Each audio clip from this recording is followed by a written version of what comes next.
ఆంధ్రప్రదేశ్ ఉప ముఖ్యమంత్రి జనసేన అధినేత పవన్ కళ్యాణ్ గారిపై కాంగ్రెస్ పార్టీ నాయకుడు నరేష్ చేసిన వ్యాఖ్యలపై జనసేన పార్టీ తీవ్రంగా మండిపడింది. శుక్రవారం నెల్లూరులో 18వ డివిజన్ జనసేన పార్టీ నాయకుడు వర్షన్ ఒక వీడియో ప్రకటన విడుదల చేస్తూ నరేష్ పై నిప్పులు చెరిగారు.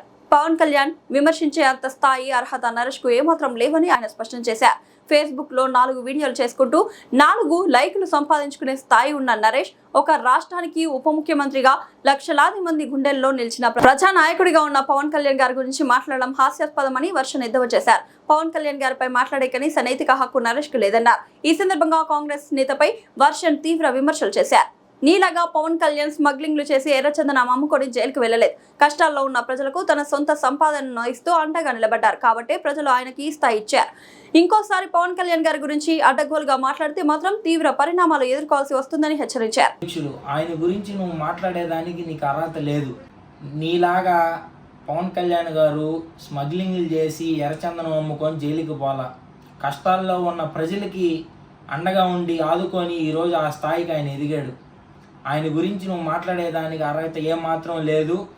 ఇదే విధంగా ఇంకోసారి ఆయన గురించి మాట్లాడితే మాత్రం నీకు తీవ్ర పరిణామాలను ఎదుర్కోవాల్సి వస్తుంది. అదేవిధంగా నెల్లూరు జిల్లా జనసేన నాయకులు పదవులు రాక బాధపడతా ఉన్నారంట. నీ దగ్గరికి వచ్చి ఎవరైనా వాళ్ళ పేర్లు కాస్త చెప్తే మేము వాళ్ళ బాధ ఏందో మేము కనుక్కుంటాం. నువ్వేమన్నా అంత పెద్ద నాయకుడు అనుకుంటున్నావా? నీ దగ్గరికి వచ్చి వాళ్ళు పదవులు రాలేదని బాధపడతా ఏడ్చేదానికి ఈడ ఎవరు ఆ పరిస్థితి లేదు. ఉన్న పదవుల్ని ఆనందంగా స్వీకరించి పవన్ కళ్యాణ్ గారి కోసం కష్టపడతా ఉన్నారు జనసేన పార్టీలో ఉన్న ప్రతి జన సైనికుడు. మీలాగా ఫేస్బుక్లో 4 వీడియోలు పెట్టుకొని 4 లైకులు సంపాదించుకునేదానికైతే జనసేన పార్టీ నుంచి ఎవరూ లేరు. జనసేన పార్టీ అంటేనే జనం కోసం నిలబడే పార్టీ అని కళ్యాణ్ గారు అందరికీ చెప్తారు.